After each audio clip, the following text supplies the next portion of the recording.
শুরু হতে যাচ্ছে বাংলাদেশ প্রিমিয়ার লিগ বিপিএল এর 11তম আসর। এই আসরে সিলেট স্ট্রাইকার্স তারা দেশীয় বিদেশি ক্রিকেটারের সমন্বয়ে একটি শক্তিশালী দল গঠন করেছে। তো চলুন দেখে নেওয়া যাক তাদের শক্তিশালী স্কোয়াডে কে কে রয়েছে। দেশীয় প্লেয়ারদের মধ্যে রয়েছে মাশরাফি বিন মুর্তজা, সাবেক জাতীয় দলের অধিনায়ক তিনি এবং দেশের অন্যতম সেরা একজন পেসার। তার অভিজ্ঞতা এবং নেতৃত্বে সিলেট স্ট্রাইকার্সের জন্য গুরুত্বপূর্ণ ভূমিকা পালন করবে, যদিও তার খেলার সম্ভাবনা খুব কম। তারপর রয়েছেন জাকির হাসান, জাতীয় দলের উদীয়মান ব্যাটসম্যান যিনি তার স্থিতিশীল ব্যাটিং এর জন্য পরিচিত।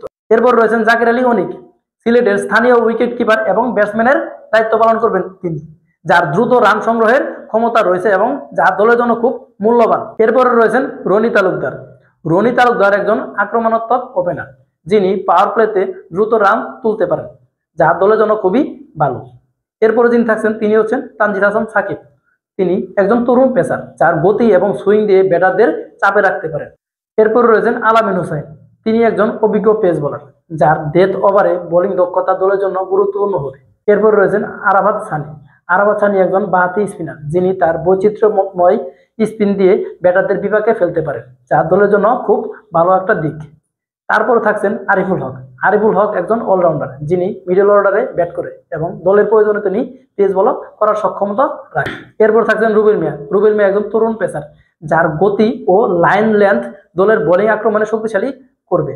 এবং তারপরে যিনি থাকছেন তিনি হচ্ছেন নিয়াতুজ্জামান। নিয়াতুজ্জামান বাঁহাতি স্পিনার যিনি নিয়ন্ত্রিত বোলিং এর জন্য পরিচিত। এরপর থাকছেন নাহিদুল ইসলাম। নাহিদুল ইসলাম একজন অলরাউন্ডার যিনি স্পিন বল করেন এবং তার পাশাপাশি দলের প্রয়োজনে তিনি ভালো অবদান রাখে ব্যাটিং। এই ছিল সিলেট স্ট্রাইকার্সের দেশীয় প্লেয়ারদের তালিকা। এখন আমরা জেনে নিব যে সিলেট স্ট্রাইকার্সে বিদেশি খেলোয়াড় কে কে রয়েছে। বিদেশি খেলোয়াড়ের মধ্যে রয়েছেন পল স্টার্লিং, আয়ারল্যান্ডের এই আক্রমণাত্মক ওপেনার যিনি দ্রুত রান তুলতে সক্ষম হয় এবং দলের প্রয়োজনে তিনি স্পিন বল করতে পারেন। তারপর থাকছেন গ্রেগ মানসি, স্কটল্যান্ডের এই বাঁহাতি ব্যাটসম্যান যিনি তার শক্তিশালী স্ট্রোক প্লে করে পরিচিতি লাভ করেছেন।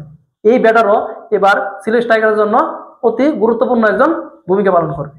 তারপর থাকছেন Rahkeem Conway. Rahkeem Conway West ইন্ডিজের একজন অলরাউন্ডার যিনি হার্ড হিটার ব্যাটিং হিসেবে পরিচিত এবং দলের প্রয়োজনে তিনি অফ স্পিন বল করতে পারদর্শী। তারপর থাকছেন সামিউল্লাহ শেনওয়ারি।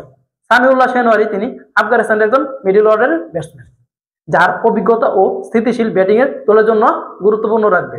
এবং শেষে যিনি থাকছেন তিনি হচ্ছেন রিস টপলি, ইংল্যান্ডের এই বাঁহাতি পেসার যার উচ্চতা এবং বাউন্স দিয়ে ব্যাটারদের চাপে রাখতে সক্ষম হয়। এই ছিল সিলেট স্ট্রাইকার্সের দেশি এবং বিদেশি প্লেয়ারদের তালিকা। তো চলুন এবার দেখে নেওয়া যাক সিলেট স্ট্রাইকার্সের 2025 বিপিএল এর সম্ভাব্য সেরা একাদশ। তাদের একাদশে ওপেনিং করবে রনি তালুকদার এবং জাকির হাসান, তারা দুজন বাংলাদেশের ওপেনার। 3 নম্বর থাকছেন গ্রেগ মানসি, তিনি হচ্ছেন স্কটল্যান্ডের ব্যাটার। 4 নম্বর থাকছেন সামিউল্লাহ শেনওয়ারি, তিনি আফগানিস্তানের একজন অলরাউন্ডার। 5 নম্বর থাকছেন জাকির আলী, তিনি বাংলাদেশের ব্যাটার, তার পাশাপাশি তার দায়িত্বে থাকবে উইকেট কিপারের দায়িত্বটাও। 6 নম্বর থাকছেন আরিফুল হক, তিনি একজন বাংলাদেশি অলরাউন্ডার। 7 নম্বর থাকছেন রাকিম কনওয়ে, তিনি হচ্ছেন একজন ওয়েস্ট ইন্ডিজের অলরাউন্ডার। 8 নম্বর থাকছে নাহিদুল ইসলাম, তিনি বাংলাদেশের অলরাউন্ডার। 9 নম্বর থাকছেন আরাফাত সানি, তিনি বাংলাদেশের একজন ভালো স্পিনার। 10 নম্বর থাকছেন তানজিদ হাসান সাকিব, তিনি বাংলাদেশের একজন দুর্দান্ত পেসার। এবং 11 নম্বর যিনি থাকছেন তিনি হচ্ছেন রিস টপলি, তিনি ইংল্যান্ডের একজন ভালো মানের পেসার। এই ছিল 2025 বিপিএল এর সিলেট স্ট্রাইকার্সের সম্ভাব্য একাদশ। কেমন হলো জানাবেন কমেন্ট বক্সে।